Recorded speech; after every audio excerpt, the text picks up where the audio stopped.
the tough things, defensively, and make multiple efforts, be physical.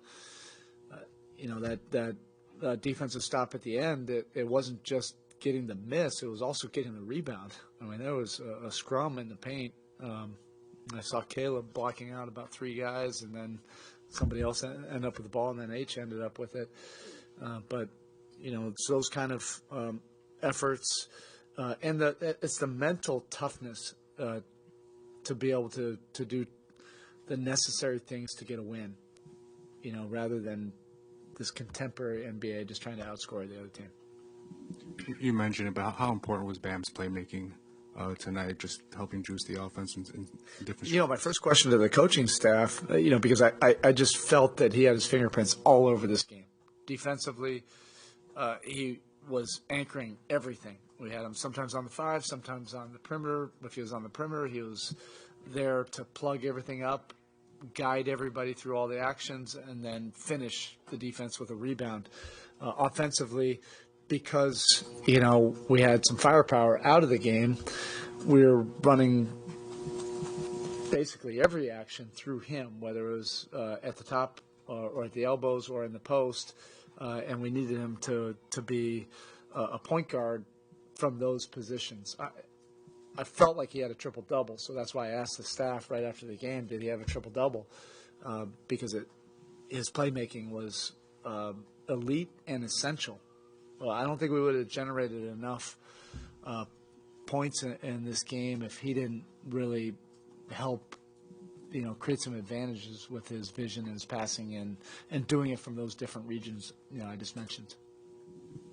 I don't want to take for granted that it actually feels normal now for Bam to kind of take over a game down the stretch as opposed to 4 or 5 years ago. But after the changes he made to kind of his offensive profile last year, what do you think the experience of going through the playoffs like that now plays in maybe his composure or his willingness to accept that load in the fourth quarter? Yeah, that's the 10X effect of being in deep playoff runs.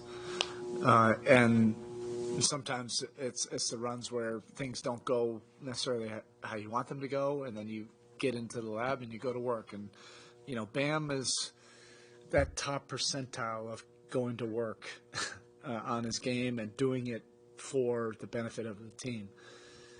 And this was the epitome of doing it in all those different regions. And it's also the decision-making versus different schemes and the reads. It's different when you're at the top of the floor. It's different when you're doing a dribble handoff. It's different when you're doing a pick and roll.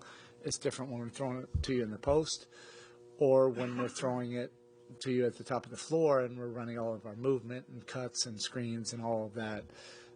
He has so much experience with all of that. Obviously, there's very few centers that can handle all of those responsibilities, and it's been systematic.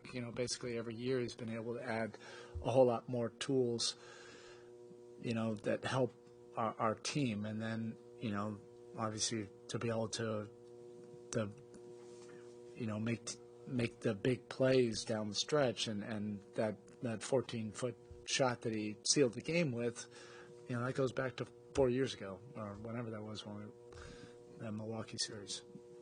So you mentioned that shot from Bam, but what made it happen seemed to be the spacing and just how much space he had because of the off-ball screening and everything. Just what did you think of the execution, I guess, of just the other guys that made it happen? Of that last play? Yeah, we wanted to keep one side occupied. If you have Duncan on the other side, there's going to be space on that side.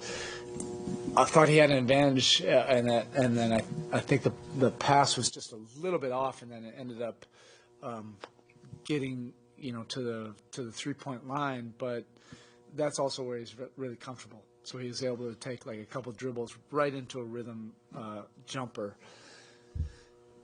which may have actually been better than if it was really jammed up into the paint, because those 3 guys were over there. You never know if somebody could have gotten to him at that point.